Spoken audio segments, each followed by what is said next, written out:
Martin কোম্পানির ছোট line. গাড়ি ছাড়বার সময় উত্তীর্ণ হয়ে গিয়েছে, এখনো ছাড়বার ঘন্টা পড়েনি। এ নিয়ে গাড়ির লোকজনের মধ্যে নানা রকম মতামত চলেছে। মশাই, বড়গেছে নেমে যাব, প্রায় 5 মাইল, 4টে বাজে, এখনো গাড়ি ছাড়বার নামটিই নেই। কখন বাড়ি পৌঁছাবো ভাবুন তো। দূর, এদের কাণ্ডই এরকম। আসুন না, সবাই মিলে একটু কাগজে লেখালেখি করি। সেদিন বরগাছি স্টেশনে 2টো ট্রেন এলো, এক ট্রেনে পুড়ে দিল, দাঁড়াবার পর্যন্ত জায়গা নেই। তাও কদমতলা এলো 1 ঘন্টা লেট। ওই আপিসের সময়টা একটু টাইম মতো যায়, তারপর সব গাড়িরই সমান দশা। কি ভুল যে করেছি মশাই, এই লাইনে বাড়ি করে রিটায়ার করলাম। কোথায় বাড়ি করি, কোথায় বাড়ি করি, আমার শ্বশুর বললেন তার গ্রামে বাড়ি করি। সে কোথায় মশাই? এই প্রসাদপুর, যেখানে প্রসাদপুরের ঠাকুর আছে। মেয়েদের ছেলেপুলে না হলে মা দুলে নিয়ে আসে। হাওড়া ময়দান থেকে 25 মাইল, বেশি না। ভাবলাম কলকাতার কাছে সস্তা গন্ডা হবে, পাড়াগা জায়গা, শ্বশুর বাড়ি সবাই রয়েছেন। তখন কি মশাই জানি, 3-4 হাজার টাকা খরচ করে বাড়ি করলুম। দেখছি যেমনি ম্যালেরিয়া তেমনি যাতায়াতের কষ্ট। এই 25 মাইল আস্তে আস্তে 25টা খেলা খেলছে স্টুপিড গাড়িগুলো। 25 কি স্যার, 3-25 75 গেলা বলুন। আমারও পৈতৃক বাড়ি ওই প্রসাদপুরের কাছে, ওই নরোত্তমপুর। ডেলি প্যাসেঞ্জার করি মশাই, বুঝলেন, কান্না পায়, এক এক সময় কান্না পায়। আরে আমি যাচ্ছিলাম চাঁপাডাঙ্গা, লাইনের শেষ স্টেশন। এদের কথাবার্তা শুনে ভয় হলো। স্টেশন থেকে 4 মাইল দূরে দামোদর নদীর এপারেই আমার এক মাসিমা থাকেন। মেসোমশাই নাকি মৃত্যুশয্যায়, তাই চিঠি পেয়ে মাসিমার স্বনির্বন্ধ অনুরোধে সেখানে চলেছি। যেরকম এরা বলছে, তাতে কখন সেখানে পৌঁছবো কে জানে। কামরার এক কোণের বেঞ্চিতে একটি যুবক ও তার সঙ্গে একটি 17-18 বছরের সুন্দরী মেয়ে বসেছিল। মেয়েটির পরনে সিল্কের ছাপা শাড়ি, পায়ে মাদ্রাজি চটি, মাথার চুলগুলো যেন একটু হেলাগাছা ভাবে বাঁধা। সে জানালা দিয়ে বাইরের দিকে চেয়েছিল। যুবকটি মাঝে মাঝে সকলের কথাবার্তা শুনছে, মাঝে মাঝে বাইরের দিকে তাকিয়ে ধূমপান করছে। গাড়ি ছেড়ে 3-4টে স্টেশন এলো। পান, পটল, আলু, মাছের পুঁটুলি হাতে ডেলি প্যাসেঞ্জারের দল ক্রমে নেমে যাচ্ছে। বাকি দল এখনো সামনাসামনি বেঞ্চিতে মুখোমুখি বসে কোঁচার কাপড় মেলে তাস খেলছে। মাঝে মাঝে ওদের হুঙ্কার শোনা যাচ্ছে, ইঞ্জিনের ঝকঝক শব্দ ভেদ করে। 2 হার্টস, নো ট্রাম্প। 3 স্টেটস। যখন গাড়ি জাঙ্গিপাড়া এসে দাঁড়িয়েছে, তখন বেলা যায়। জাঙ্গিপাড়া স্টেশনের সামনে বড় দিঘিটার ধারের তালগাছগুলোর গায়ে রাঙা রোদ। শেষ ডেলি প্যাসেঞ্জারটি জাঙ্গিপাড়ায় নেমে যাওয়াতে গাড়ি খালি হয়ে গেল। তবে একেবারে খালি নয়, কারণ রইলাম কেবল আমি। কোণের বেঞ্চির দিকে চেয়ে দেখি সেই যুবক ও তার সঙ্গিনী মেয়েটিও রয়েছে। এতক্ষণ ডেলি প্যাসেঞ্জারদের গল্পগুজব শুনতে শুনতে বেশ আসছিলাম। এখন তারা সবাই নেমে গিয়েছে, আমি প্রায় একাই। এখন স্বভাবতই যুবক ও মেয়েটির প্রতি মনোযোগ আকৃষ্ট হল। মেয়েটি বিবাহিতা নয়, সে তো বেশ দেখেই বুঝতে পারা যাচ্ছে।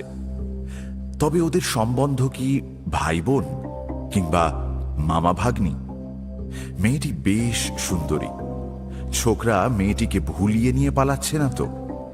আশ্চর্য নয়, আজকালকার ছেলে ছোকরাদের কাণ্ড তো। যাকে, আমার সেসব ভাবনার দরকার কি? নিজের কি হবে তার নেই ঠিক। সন্ধে তো হয়ে এলো। মাসিমাদের গ্রাম স্টেশন থেকে 2-3 মাইল, পথও সুগম নয়। ট্রেন আঁটপুর এসে দাঁড়ালো, জাঙ্গিপাড়ার পরের স্টেশন। তারপর ছাড়ল। বড় বড় ফাঁকা রাঢ় দেশের মাঠে সন্ধে নেমে আসছে। লাইনের ধারে ক্ষুদ্র ক্ষুদ্র চাষা গাঁ, লাউলতা চালে উঠেছে। একটা ছোট্ট গ্রাম্য হাট ভেঙে লোকজন ধামা চ্যাঙাড়ি মাথায় ফিরছে। আবার মাঠ, জাম গাছের মাথায় কালো বাদুড় উড়ে এসে বসেছে। খালের ধারে মশাল জেলে জেলেরা মাছ ধরবার চেষ্টা করছে। আমি আবার সহযাত্রীদের দিকে তাকালাম। দুজনে পাশাপাশি বসে আছে। এবার শুনতে পেলাম নিজেদের মধ্যে কথা বলছে। খিদে পেয়েছে? না না, ঠিক আছে, আর কত দূর? দূর আছে। আমি তো আগেই বলেছিলাম এভাবে কাউকে কিছু না জানিয়ে আসাটা ঠিক হচ্ছে না। যা বুঝলাম, ছেলেটা মেয়েটাকে নিয়ে পালাতে পালাতে দুজনের মধ্যে ঝগড়া হয়েছে। বেশ সুন্দর চেহারা দুজনেরই। না, মামা ভাগ্নি বা ভাই বোন নয়, নিয়ে পালানোই ঠিক। কিন্তু এদিকে কোথায় যাবে ওরা? মার্টিন কোম্পানির ছোট লাইন তো আর দুটো স্টেশন গিয়ে রাঢ় দেশের অজপাড়া গাঁ আর দিগন্তব্যাপী মাঠের মধ্যেই শেষ হয়েছে। এ দুটি শৌখিন পোশাক পরা তরুণ তরুণীর পক্ষে সে অঞ্চল নিতান্ত খাপছাড়া ও অনুপযোগী। যাকে, আমার কেন ওসব ভাবনা। পিয়াসাড়া স্টেশনের সিগন্যালের সবুজ আলো দেখা দিয়েছে। সামনে ভয়ানক অন্ধকার রাত্রি। নিতান্ত দুর্ভাবনায় পড়ে গেলাম। রাঢ় দেশের মাঠের উপর দিয়ে রাস্তা, সঙ্গে ব্যাগে কিছু টাকা কড়ি আছে। শুনেছি হুগলি জেলার এদিকে চুরি ডাকাতি নাকি অত্যন্ত বেশি। মেসোমশাইয়ের চিকিৎসার জন্য মাসিমা কিছু টাকার দরকার বলে লিখেছিলেন। মাই টাকাটা দিয়েছে। ধনে প্রাণে না মারা পড়ি শেষকালে। হঠাৎ আমার সহযাত্রী যুবকটি আমার দিকে চেয়ে বলল, চাপাডাঙ্গা স্টেশন থেকে নদীটা কত দূরে বলতে পারেন স্যার?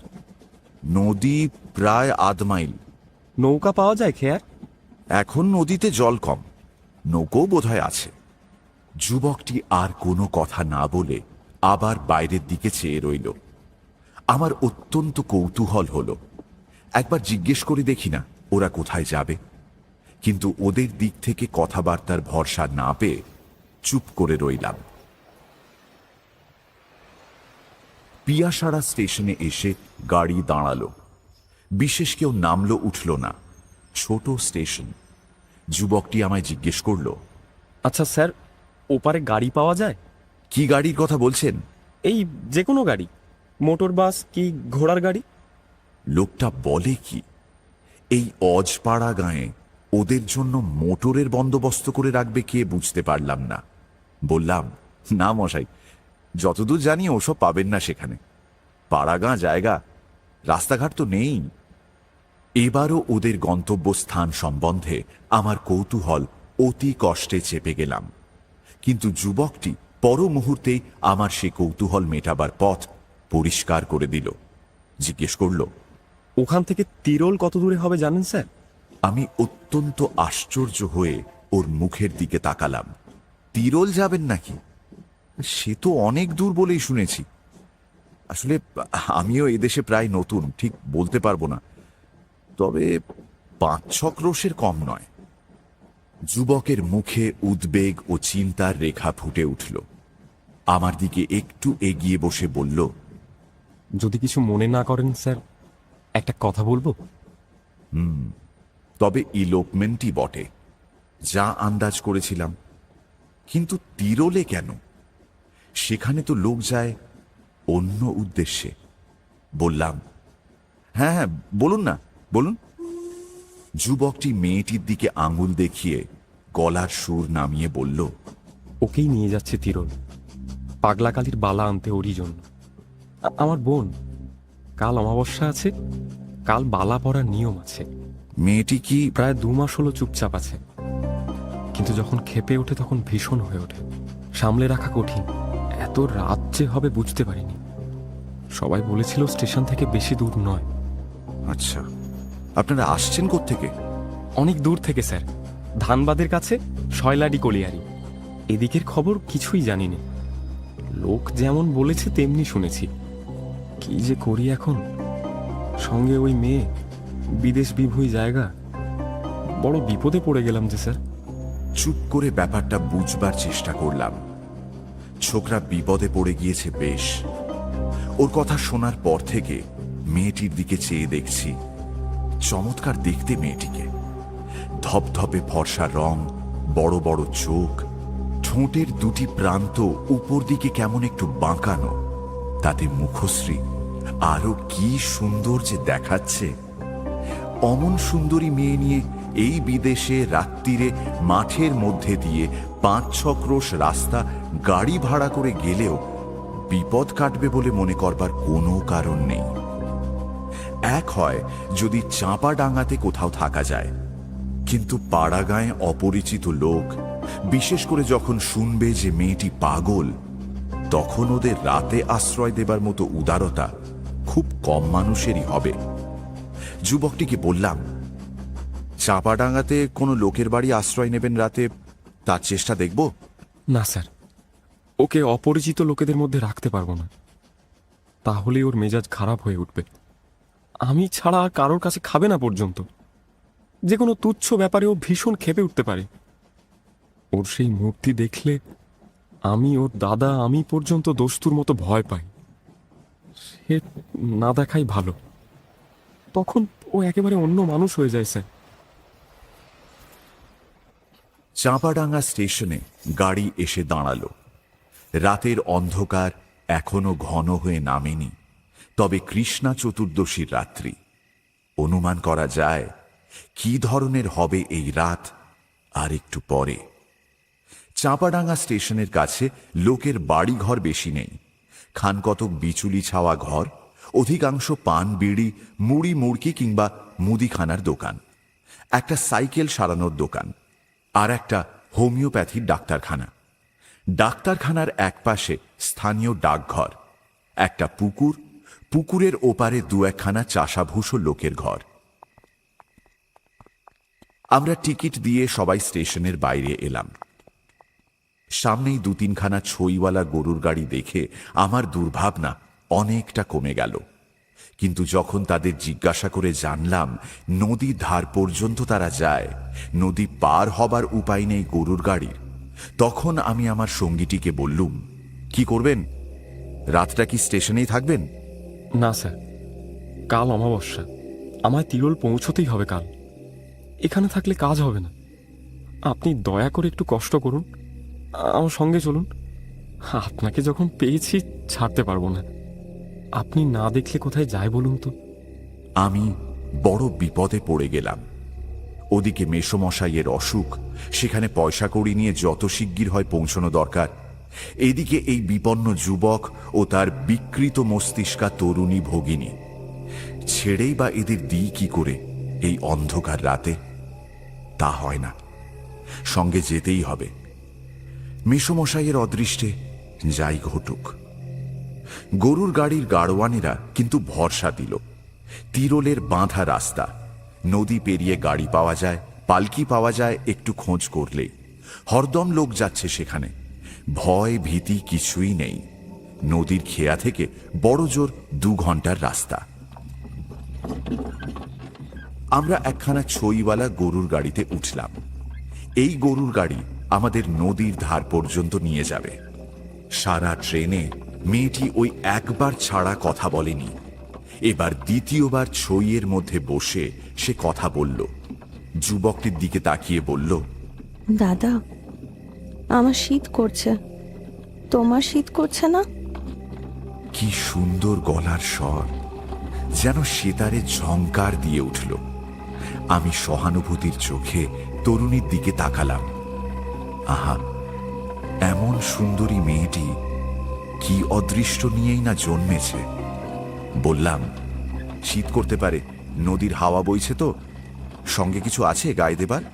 যুবকটি বলল, না, বৈশাখ মাস ভেবে গায়ে দেবার তো কিছু আনিনি। বিছানার চাদরখানা পেতে গাড়িতে বসেছিলাম, ওখানে গায়ে দে। এটা কি নদী রে দাদা?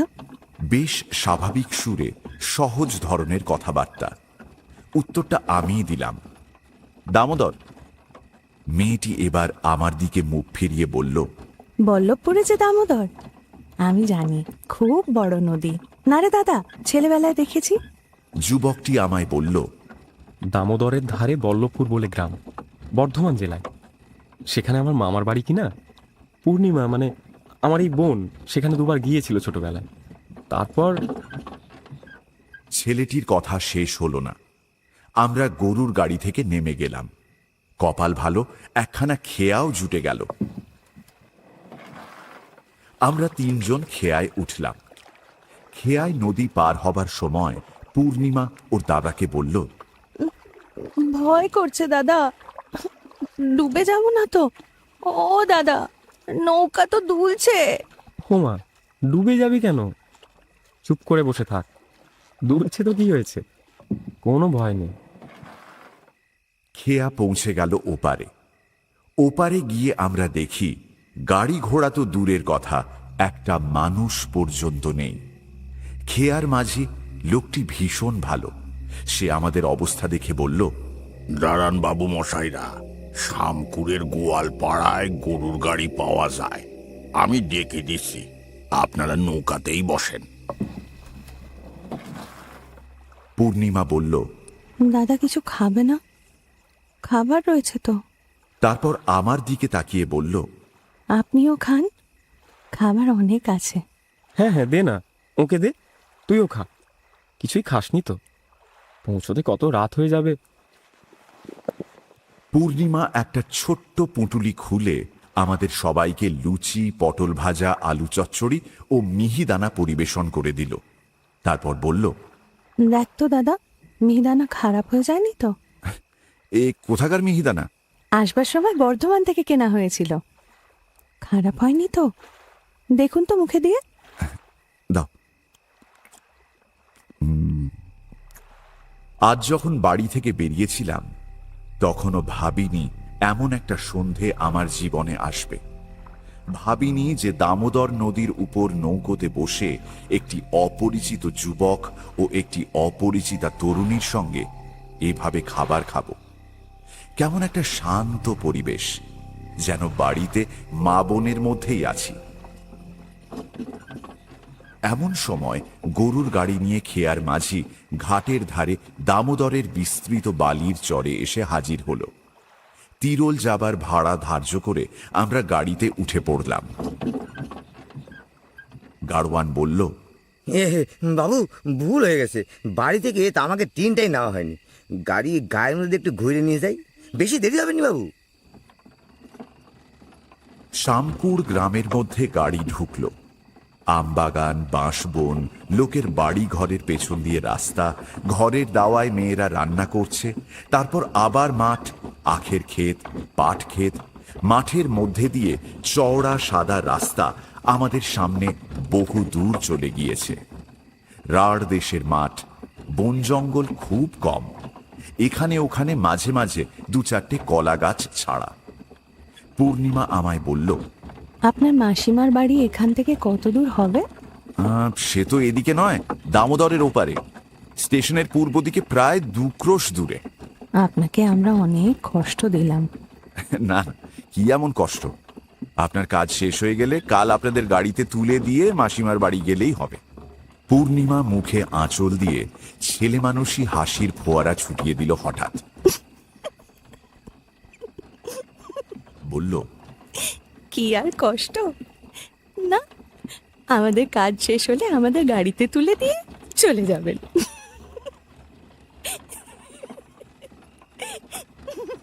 ওর হাসির অদ্ভুত ধরনের উচ্ছ্বাস ও সৌন্দর্য আমাকে বড় মুগ্ধ করল।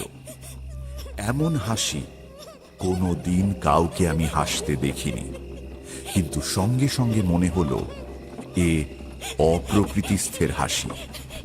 স্থির মস্তিষ্ক মেয়ে হলে এভাবে হাসত না, অন্তত এ জায়গায় এবং এ অবস্থায়। হঠাৎ ওর দাদা অন্ধকারের মধ্যে আমার গায়ে হাত দিল, যেন কিছু বলতে চাইছে। ব্যাপার কি? আমার ভয় হলো, মেয়েটি ভালো অবস্থায় আছে তো? আমি কোনো কথা না বলে চুপ করে রইলাম। কি জানি মেয়েটির কেমন মেজাজ, কোন কথা তার মনে কিভাবে সাড়া জাগাবে যখন জানি না, তখন কথা না বলাই নিরাপদ। মনে মনে ভাবলাম, এমন সুন্দর মেয়ে কি খারাপ অদৃষ্ট নিয়েই এসেছিল পৃথিবীতে, যে তার অমন সুন্দর প্রাণ ভরা হাসি তাতে মনে আনন্দ না এনে আনে ভয়। গাড়িতে কিছুক্ষণ কেউ কোনো কথা বলল না, সবাই চুপচাপ। মাঠ ভেঙে গরুর গাড়ি আপন মনে চলছে। আমার চোখ লেগে গেছিল। হঠাৎ কেন যেন ঘুম ভেঙে গেল। গাড়ির ছইয়ের মধ্যে আলো নেই। আমি বসেছি ছইয়ের সামনে, আর ওরা বসেছে গাড়ির পেছন দিকটায়। সেদিকে বেশি অন্ধকার, কারণ ছইয়ের ওদিকটা চাঁচের পর্দা আঁটা। আমার মনে হলো সেই অন্ধকারের মধ্যে তরুণী এবং তার দাদার মধ্যে যেন একটা হাতাহাতি ব্যাপার চলছে। আমি পেছন ফিরে তাকালাম। এরকম করিস না, চুপ করে ছেড়ে দে আমাকে, ছেড়ে দে করিস না। আমাকে, ছেড়ে দে, ছেড়ে দে। তুই আমি এক্ষুনি নেমে যাবো, এক্ষুনি নেমে যাবো। লক্ষ্মী বোন আমার, এই দেখ, আমি তো দাদা। ছাড় বলছি, এরকম করে না বোন, ছাড়। আমাকে শান্ত হয়ে বস। আমাকে নামতে দিবি না, হ্যাঁ? নামতে দিবি না আমাকে, হ্যাঁ? নামতে দিবি না? লক্ষ্মী বোন আমার, বড় এই দেখ, আমি তো দাদা। ছাড়। এরকম করে না বোন, বলছি। একটু শান্ত হয়ে বস। আমাকে আটকে রাখবি তুই, হ্যাঁ? আমাকে আটকে রাখবি, আমাকে আটকে রাখবি, তোর এত জোর আছে? সে হাসি বিভৎস হয়ে যেন সমস্ত অন্ধকারকে কাঁপিয়ে তুলল।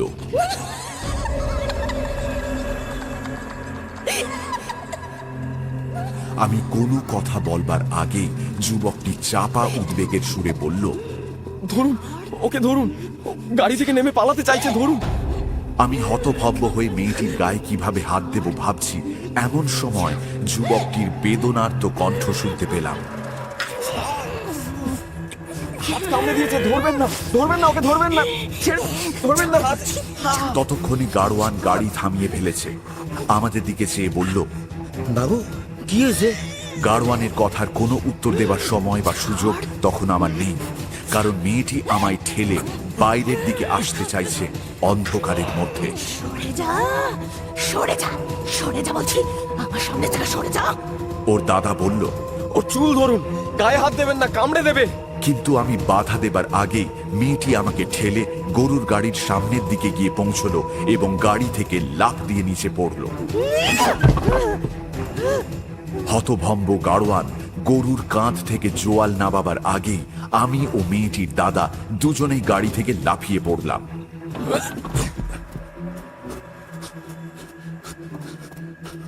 মাঠের মধ্যে অন্ধকার তত নিবিড় নয়, কিন্তু মেয়েটির কোনো পাত্তা কোনো দিকে পাওয়া গেল না।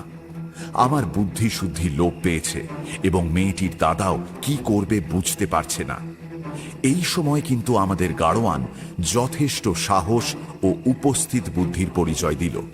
সে ততক্ষণে ব্যাপারটা আন্দাজ করতে পেরেছে। তিরোল যারা যায় তাদের মধ্যে কেউ না কেউ যে অপ্রকৃতিস্থ থাকবেই, এ তথ্য তাদের অজানা নয়। তবে আমাদের তিনজনের মধ্যে কে সেই লোক, এটাই বোধহয় এতক্ষণে ঠাউর করতে পারেনি গাড়োয়ান। তাড়াতাড়ি সে বলল, বাবু শিগগিরই চলেন, কাছে এই পাতিয়ালের খাল, সেই দিকে উনি আবার না যান। টিপ করে এলাটা জ্বালেন, তাড়াতাড়ি জ্বালেন। এমন হতভম্ব হয়ে গিয়েছি আমরা যে যুবকের পকেটে টর্চ রয়েছে সে কথা দুজনেরই কারুর মনে নেই। সবাই ছুটলাম গাড়োয়ানের পিছু পিছু।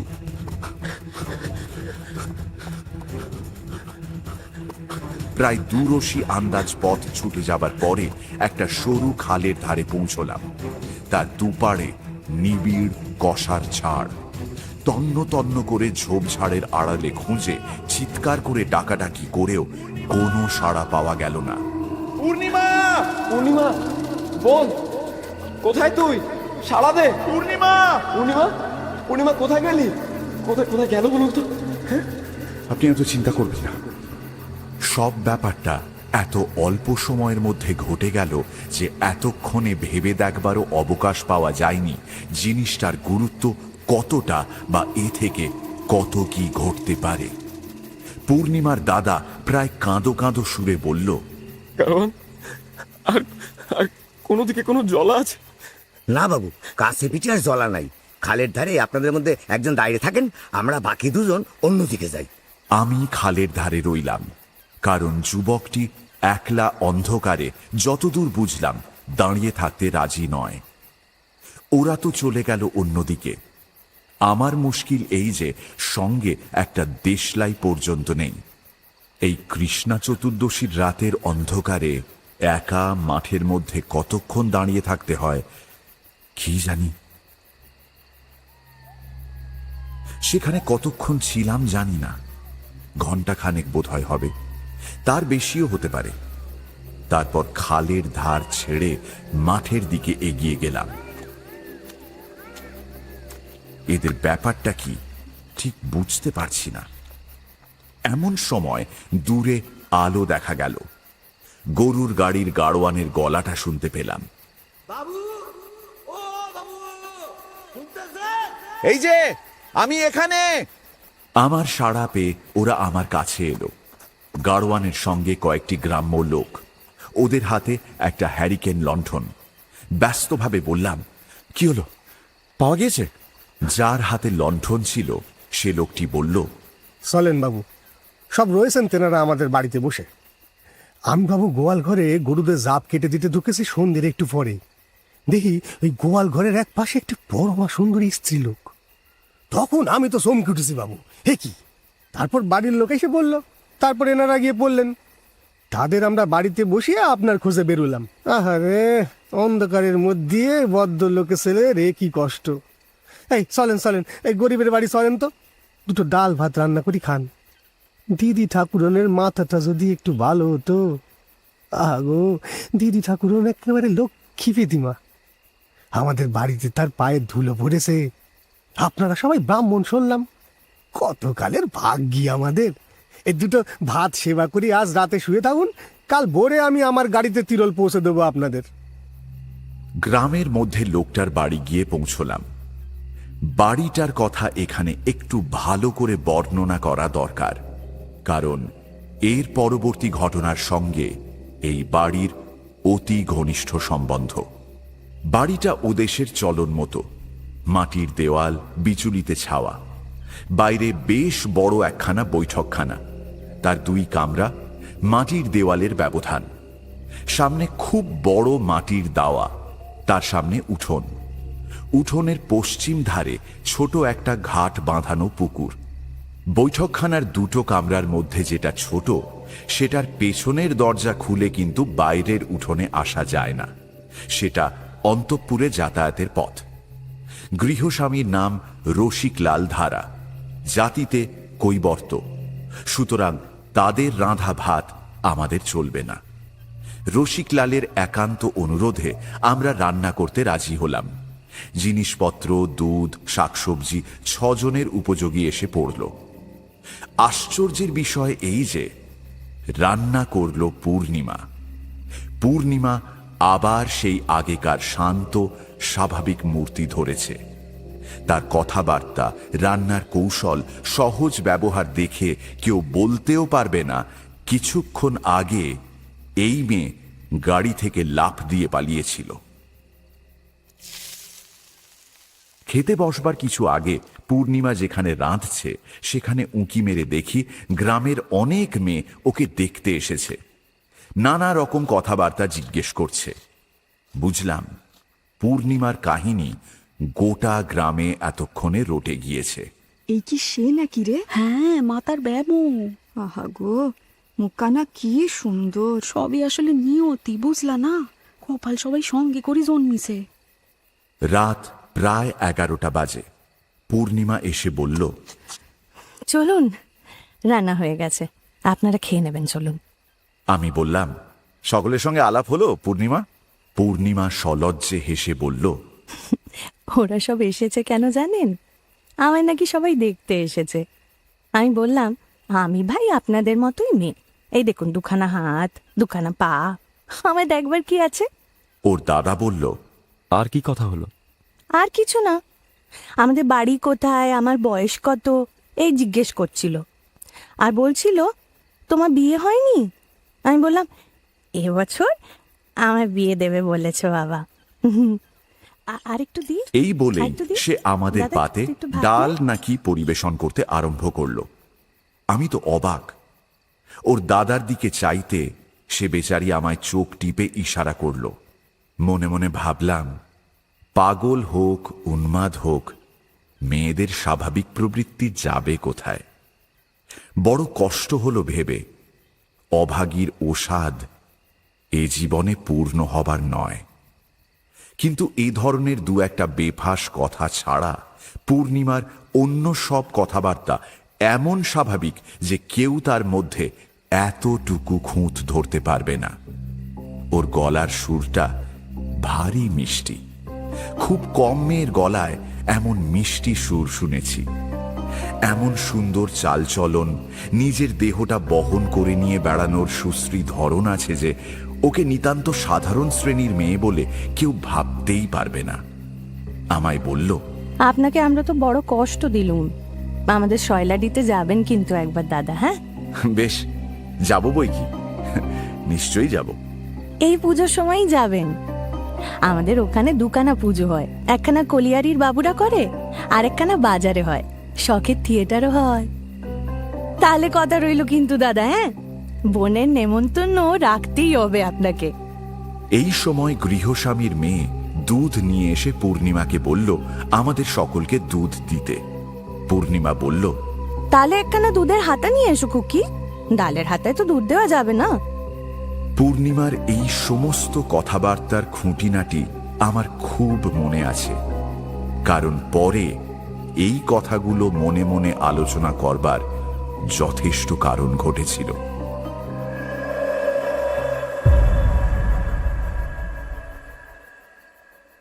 খাওয়া সেরে প্রায় আধ ঘন্টা পর আমরা সবাই শুয়ে পড়লাম। পূর্ণিমা তার দাদার সঙ্গে বাইরের ঘরের ছোট কামরাটায় এবং আমি বড় কামরাটায়। শরীর ও মন বড় ক্লান্ত ছিল। অল্পক্ষণের মধ্যে ঘুমিয়ে পড়েছিলাম, কিন্তু কতক্ষণ পরে জানি না, এবং কেন তাও জানি না, হঠাৎ আমার ঘুম ভেঙে গেল। আমার বুকে যেন পাথরের ভারী বোঝা চাপিয়েছে। নিঃশ্বাস প্রশ্বাস নিতে যেন কষ্ট হচ্ছে।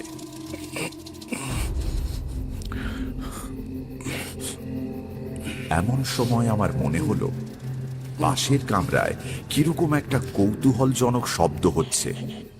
হয়তো পূর্ণিমার দাদার নাক ডাকার শব্দ। অদ্ভুত রকমের নাক ডাকা বটে, যেন গোঙানি বা কাতরানির শব্দের মতো।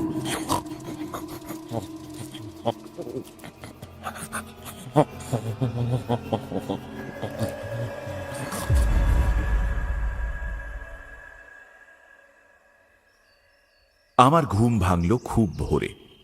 পাশের কামরার দরজা তখনও বন্ধ। আমি উঠে হাত মুখ ধুয়ে মাঠের দিকে বেড়াতে গেলাম। আধ ঘন্টা বেড়ানোর পরে ফিরে এসে দেখি তখনও ওরা কেউ ওঠেনি, এমনকি বাড়ির লোকও না। আরও আধ ঘন্টা পরে গৃহস্বামী রসিক ধাড়া উঠে বাইরের ঘরের দাওয়ায় এসে বসল। আমায় বলল, কেমন ঘুমালেন বাবু? মশা কামড়ায়নি তো? এরা এখনো ঘুমাচ্ছেন বুঝি? রসিকের সঙ্গে কিছুক্ষণ চাষবাসের গল্প করলাম। তারপর সে উঠে কোথাও বেরিয়ে গেল। এদিকে প্রায় 8টা বাজে। তখনও পূর্ণিমা বা তার দাদার ঘুম ভাঙেনি। 8:30টার সময় রসিক ফিরে এলো। গ্রীষ্মকাল, 8:30 দস্তুর মতো বেলা। খুব রোদ উঠে গিয়েছে চারিধারে। রসিক আবার জিজ্ঞেস করল, এরা এখনো ওঠেননি? কই না, ওঠেনি তো। গরমে সারা রাত ঘুম হয়নি বোধহয়, ভোরের দিকে ঘুমিয়েছে আর কি। বেলা 9টার সময়ও যখন ওদের সারা শব্দ শোনা গেল না, তখন আমি দরজায় ঘা দিলাম। ঘরের মধ্যে মানুষ আছে বলেই মনে হলো না। তখন বাধ্য হয়ে আমি পশ্চিম দিকের ছোট জানালাটা দিয়ে উঁকি মেরে দেখতে গেলাম। ঘরের মধ্যে একটি মেয়ে নিদ্রিতা। এ অবস্থায় জানালা দিয়ে চেয়ে দেখতে দ্বিধাবোধ করছিলাম, কিন্তু একবারটি দেখা দরকার, ব্যাপার কি ওদের। কিন্তু জানালা দিয়ে যা দেখলাম তাতে আমি প্রচন্ড চিৎকার করে উঠেছিলাম।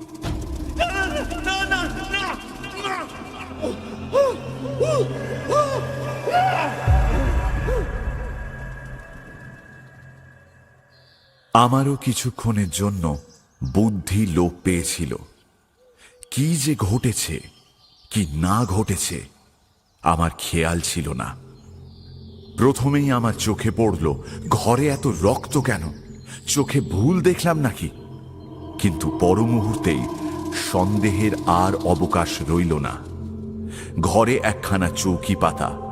পূর্ণিমার দাদা চৌকির উপরকার বিছানায় উপুড় হয়ে কেমন যেন এক অস্বাভাবিক ভঙ্গিতে শুয়ে বিছানা রক্তে ভেসে যাচ্ছে, মেঝেতে রক্ত গড়িয়ে পড়ে মেঝে ভাসছে, আর পূর্ণিমা দেওয়ালের ধারে মেঝের ওপর পড়ে আছে।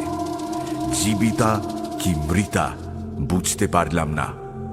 একটা পাশবালিশ চৌকির ওপর থেকে যেন ছিটকে পূর্ণিমার দেহের কাছে পড়ে, সেটাও রক্ত মাখা।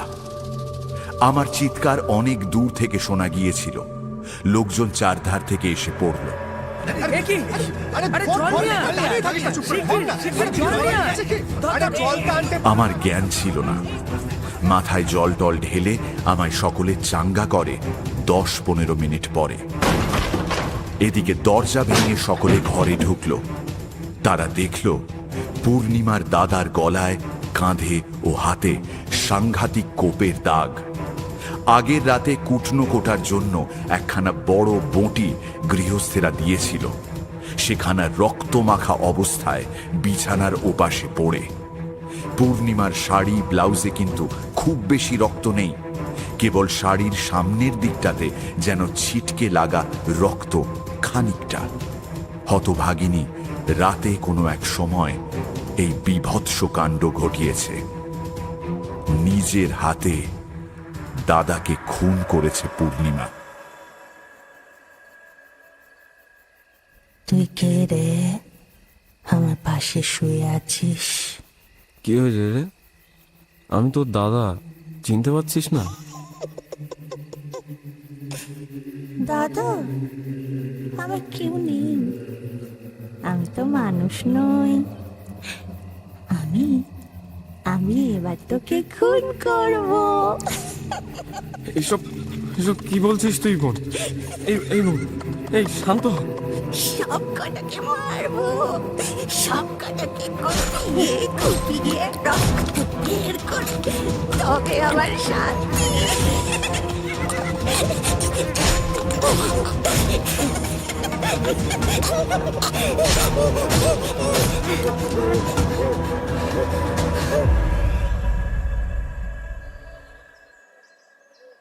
এখন সেই পূর্ণিমা ঘরের মেঝেতে অঘোরে নিদ্রায় অভিভূতা, দিব্যি শান্ত নিশ্চিন্তভাবে ঘুমোচ্ছে। আমার যখন জ্ঞান হয়ে ঘরে ঢুকেছি, তখনও ঘুমন্ত অবস্থায় ওকে দেখাচ্ছে কি সুন্দর আরো ছেলে মানুষ, নিষ্পাপ সরল বালিকার মতো। নারীর প্রলয়ঙ্করী ধ্বংসমূর্তি সেই ভয়ানক প্রভাতে এক মুহূর্তে আমার চোখের সামনে যেন ফুটে উঠল। পলকে যে প্রলয় ঘটায়, এক হাতে দেয় প্রেম, অন্য হাতে আনে মৃত্যু। এক হাতে তার খড়গ, অন্য হাতে বরা ভয়। এরপর যা ঘটবার তাই ঘটল। পাড়ার লোক, গ্রামের লোক ভেঙে পড়ল। পুলিশ এলো। আমি মেয়েটির অবস্থা সম্বন্ধে যা জানি খুলে বললাম। তাদের জেরার প্রশ্নোত্তর দিতে দিতে আমার মনে হলো হয়তোবা আমি পূর্ণিমার দাদাকে খুন করে থাকব। ঘুমন্ত মেয়েটির পাশ থেকে ওর দাদার মৃতদেহ সরানোর ব্যবস্থা আমি করে দিলাম। মৃতের সকল চিহ্ন, রক্তাক্ত বস্ত্র, বঁটি, বিছানা সবই পড়ে আছে। উন্মত্ততায় ঘুম সহজে ভাঙেনি, তাই রক্ষে দুপুর পর্যন্ত পূর্ণিমা নিরুদ্বেগে ঘুমোল। পুলিশকেও কষ্ট করে ওর ঘুম ভাঙাতে হলো। আমি ওর পাশে দাঁড়ালাম। অসহায় উন্মাদিনীর আর কেই বা ছিল সেখানে? যদিও ওর অবস্থা দেখে চোখের জল ফেলেনি এমন লোক সে অঞ্চলে ছিল না। কি মেয়ে, কি পুরুষ, এমনকি থানার দারোগা বাবু পর্যন্ত। আরে দাদারে এইভাবে কেউ মেরে ফেলে? কি সর্বনাশ কইল গো মেয়েটা! এ কি মাইনসে পারে? ভেসেরি বাবা কি জানতেও পারলো না ও কি করে ফেলেছে। আরে শয়লাডি কলিয়ারিতে টেলিগ্রাম করা হলো। পূর্ণিমার বাবা এলেন, তার সঙ্গে এলেন তার 3 বন্ধু। ওদের মুখে প্রথম শুনলাম পূর্ণিমা বিবাহিতা। পাগল বলে স্বামী ঘরে নেয় না। সে কখনো জানে সে বিবাহিতা? আবার কখনো ভুলেও যায়। পূর্ণিমার মা নেই, সেটাও এই প্রথম শুনলাম। ভদ্র বংশের ব্যাপার, এ নিয়ে খুব গোলমাল যাতে না হয় শুরু থেকেই তার ব্যবস্থা করা হলো। খবরের কাগজে ঘটনাটি উঠেছিল, কিন্তু একটু অন্যভাবে। কয়েকজন প্রভাবশালী লোকের সহানুভূতি লাভ করার দরুন ব্যাপারের জটিলতার হাত থেকে আমরা অপেক্ষাকৃত সহজেই রেহাই পেলাম। পূর্ণিমাকে রাঁচি উন্মাদ আশ্রমে দেওয়ার ব্যবস্থা হলো। ওর বাবাও দেখলাম ওকে আর বাড়ি নিয়ে যেতে রাজি নন। শ্রীরামপুর কোর্টের প্রাঙ্গণ থেকে ওকে মোটরে সোজা আনা হলো হাওড়া। হাওড়া থেকে রাঁচি এক্সপ্রেসে যখন ওঠানো হচ্ছে, তখন একগাল হেসে পূর্ণিমা আমার দিকে চেয়ে বলল, আমাদের শয়লাডিতে আসবেন কিন্তু একদিন, মনে থাকবে তো? তারপর ওর বাবাকে বলল, দাদা কোথায় বাবা? দাদাকে দেখছি না তো। দাদার কাছে কানের দুল দুটো খোলা রয়েছে, কান বড্ড ন্যাড়া ন্যাড়া দেখাচ্ছে, দেখো। কোথায় দাদা? মানুষ চলে যায়, স্মৃতি থাকে। জীবনের ওপর কত চিতার ছাই ছড়ানো, সেই ছাইয়ের সূক্ষ্ম স্তরে বহু প্রিয় পরিচিত জনের পদচিহ্ন আঁকা। এই শ্যামলা পৃথিবী, রৌদ্রালোক, পরিবর্তনশীল ঋতুচক্রের আনন্দ থেকে নির্বাসিতা সেই হতভাগিনীর কথা মাঝে মাঝে যখন মনে পড়ে, তখন ভাবি সে নেই। এতদিনে রাঁচির উন্মাদ আশ্রমে অভিশপ্ত জীবনের অবসান হয়ে গেছে। ভগবান আর কতকাল ওকে কষ্ট দেবেন।